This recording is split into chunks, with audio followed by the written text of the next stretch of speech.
날이 더워도 뭐 집에만 있으니 괜찮지. 에어컨은 전기세 많이 나와. 그냥 선풍기만 돌리면 돼. 물? 목도 안 마른데 뭘 그리 자꾸 마시라 그래. 이런 말들 어르신들 입에서 심심찮게 듣게 됩니다. 그 말 속엔 절약과 인내, 그리고 괜찮다는 스스로에 대한 믿음이 숨어 있죠. 하지만 여름은요, 그렇게 조용히 은근하게 사람을 무너뜨립니다.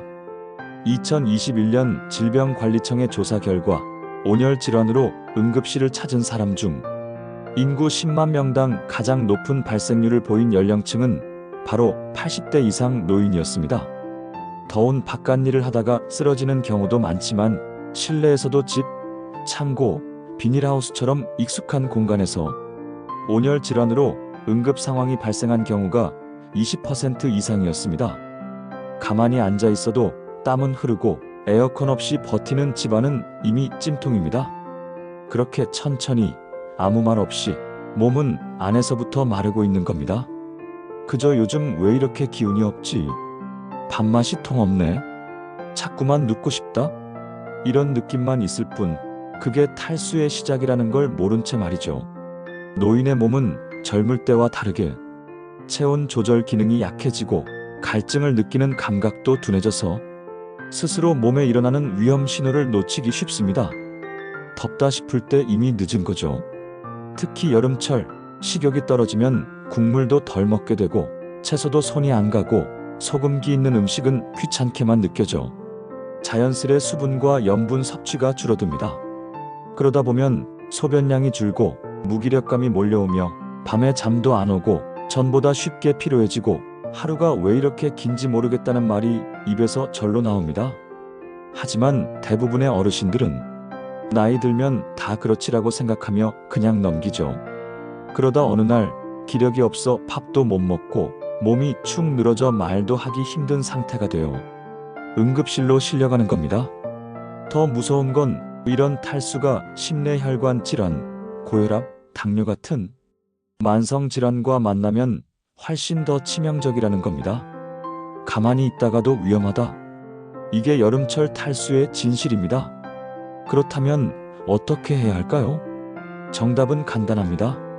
물 한 잔, 이 단순한 행위가 생명을 지키는 방패가 됩니다. 하루 종일 물병을 곁에 두고 조금씩 자주 마시는 것. 이게 가장 중요합니다.